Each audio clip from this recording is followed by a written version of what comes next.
அனைவருக்கும் வணக்கம். நான் பிரபாகர் ஜோதிடர். ஓம் சிவாய நமக. சிவசக்தி திருச்சிற்றம்பலம். இப்போ நான் என்ன சொல்ல போகிறேன்னா, இந்த 5ஆம் இடத்தில் சில சிறப்பான கருத்துக்களை சொல்கிறேன். நீங்கள் கருத்தில் கொண்டு நீங்கள் பயன்பெறுங்க.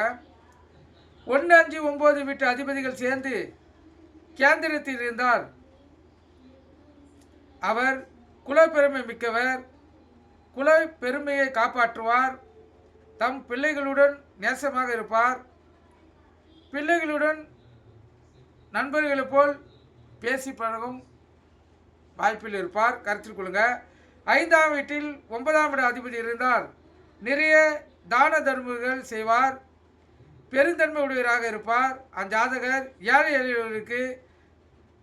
ஏழை எளியவராக இருந்தாலும் அவங்களுக்கு மதிப்பு மரியாதை கொடுத்து நல்ல சன்மானம் வழங்குவார். கருத்தில் கொள்ளுங்க. அதே போல் 5ஆம் வீட்டில் சுக்கிரன் இருந்தால் மருமகன் அல்லது மருமகள் மீது அதிக பாசமாக இருப்பார்.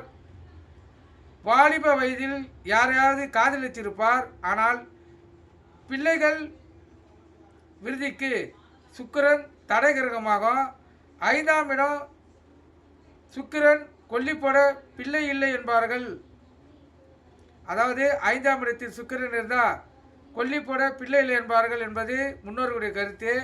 எனவே புத்திர தடை ஏற்படுவதும், ஆனால் சுக்கிரன் 1, 5, 9 வீட்டில் இருக்கும்போது நினைப்பதற்கு மேலாக பண வரவு அந்த ஜாதகருக்கு ஏற்படும். 5, 9, 10 வீட்டு அதிபதிகள் சேர்ந்து இருந்தால் அந்த ஜாதகருக்கு நிச்சயமாக ராஜயோக உடையவராக இருப்பார். 5ஆம் அதிபதி 9ஆம் இடத்தில் இருந்தால் சுபபோகங்களையும் அனுபவிக்கும் சுகவாசியாக அந்த ஜாதகர் விளங்குவார். 1, 5, 9 என்பது சஞ்சி தர்மா, அதாவது சஞ்சித கர்மாவாகும். நீங்கள் கேட்காமலேயே உங்களுக்கு கிடைக்க இருப்பது வருவதை தடுக்க முடியாது. அதாவது நீங்கள் எந்த ஒரு பொருள் மீது ஆசைப்பட்டாலும் சரி, எதுவாக இருந்தாலும் சரி, நீங்கள் கேட்காமலே அது உங்களுக்கு கிடைக்கும். அதை நீங்கள் தடுத்து நிறுத்த முடியாது. அந்த விளக்கத்தை தான் போட்டிருக்காங்க. கருத்தில் கொள்ளுங்கள்.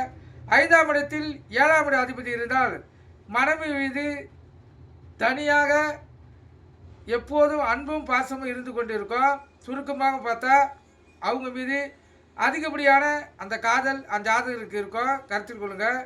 பெண் ஜாதகத்தில் 5ஆம் இடத்தில் செவ்வாய் இருக்க அதை சனி பார்த்தால் அந்த ஜாதகருக்கு திருமணத்துக்கு முன்பு அல்லது திருட்டுத்தனமாக கர்ப்பம் தரிக்கக்கூடிய அமைப்பு அந்த பெண்மணிக்கு ஏற்படும். கருத்தில் கொள்ளுங்க. ஆண்களை நம்பி அந்த பெண்மணி ஏமாறுவாங்க.